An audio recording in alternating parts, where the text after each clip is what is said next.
All right, welcome to The Explainer. Today we're doing something pretty ambitious. We're going to distill the insights from literally hundreds of the world's top AI engineers to figure out how they are absolutely mastering this new era of software development. We're cutting through all the noise, all the hype, to get right to the core principles, the mental models that are completely changing how we build things. This quote really gets to the heart of it, doesn't it? There's this huge, almost philosophical shift happening. I mean, the very idea of what coding is, it's changing right before our eyes. It's moving away from just giving a machine rigid instructions and becoming this much more fluid, intuitive collaboration with an AI. It's less about being a commander and more about being a creative partner. So that's the big question, right? How are the best of the best really building stuff now? Because let me tell you, it's not just about writing the same old code, but faster. No way. They've totally adopted a new mindset, a whole new way of thinking that makes them more of a guide or an architect than just a typist. Okay, so this brings us to our first big idea, the new coding vibe.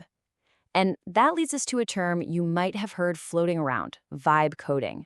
Now, I know it sounds a little trendy, but stick with me, because it actually points to a really fundamental change in how we interact with these machines. So, what is vibe coding? Well, it's a whole new way of working, where you, the developer, focus on the big picture, the high-level goals, the context, the intent. You let your AI partner handle all the detailed stuff, the implementation. It really is about, as the slide says, rearranging faith, not just syntax. You become the architect of the AI's thought process, guiding it towards the outcome you want. Okay, so how does this actually work in the real world, in practice? Well, it means moving beyond just simple prompts and starting to think in terms of agents. We're talking about AI systems that don't just respond, but can actually plan, act, and even learn on their own. This comparison really nails the difference. The old way, with a basic LLM, was just input, output. You ask a question, you get an answer. Simple. But with agentic systems, it's a whole different ballgame. It's a loop. Goal, plan, tools, action. An agent isn't just a powerful text generator. It's an autonomous problem solver. It doesn't just give you an answer. It actively works to achieve a goal for you. And this loop, this is basically the engine, the heartbeat of modern AI development. It's what lets an agent do things that are just impossible with a single prompt. Think about it. It can plan how to refactor some messy code, access tools like your file system to read the actual files, execute the changes in a safe sandbox, observe if the tests still pass, and then, this is the key, refine its plan and do it all over again until the job is done. It's incredible. All right, so now we're mastering the agent's toolkit. Because for these agents to be useful, they can't just think, right? They need to do things. They need hands and eyes to interact with the world. And that's where something called the Model Context Protocol, or MCP, comes into play. You can think of it as the bridge connecting the AI's brain to your actual development environment. And wow, this table just lays it all out. Look at the difference. Without MCP, the AI might suggest an old, outdated API. With it, it can actually query the latest docs and give you the right one. Without it, you're stuck in that endless cycle of copy-pasting from a chat window into your editor. With an MCP, the AI can write the files directly to your project. This is what transforms it from just a chatbot into a real coding partner. So yeah, there are dozens of these MCPs out there, but when you look at what the top developers are actually using, a pattern emerges. These three are the essentials. You've got Context 7 for making sure the AI isn't hallucinating about APIs, giving it real up-to-date docs. You have sequential thinking, which helps cheaper models think things through step by step. And then there's file system, which everyone calls the bread and butter because it finally kills that soul-crushing copy-paste cycle. Okay, building these powerful agents is awesome, but it's only half the story. The really hard part is, how do we know if they're actually helping? Are they making things better, or are they just creating more work down the line?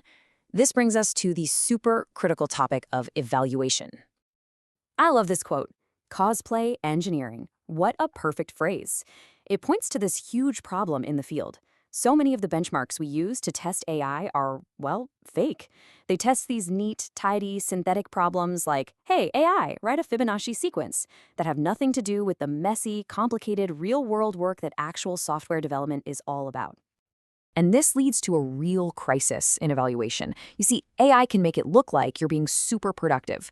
There was this one study, it's fascinating. A company rolled out an AI tool, and boom, pull requests shot up by 14%.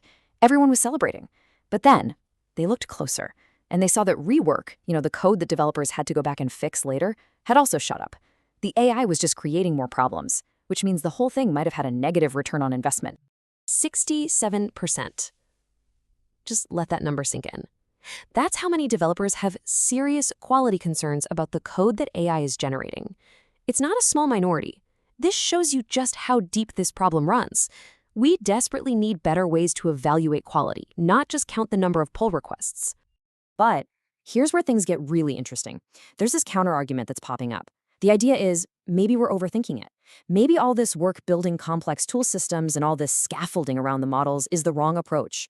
What if the real answer is just to have a model that's so fundamentally capable, so smart, that it can figure things out on its own with very little help? And honestly, this is one of the biggest open debates in the entire field right now. You've got two camps. Is the future all about building these highly structured agents with really complex tool sets? Or is it about just waiting for the next incredibly powerful model that makes all that scaffolding totally unnecessary?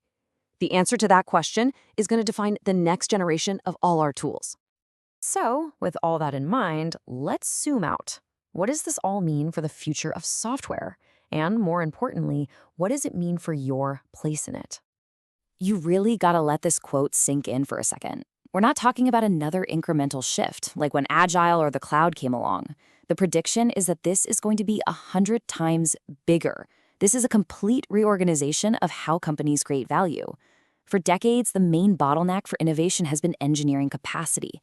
That's about to change. So this is the big takeaway for you, for all of us. The focus is shifting. It's moving away from the how, the nitty-gritty of implementation, and toward the what and the why. What should we be building, and why does it even matter?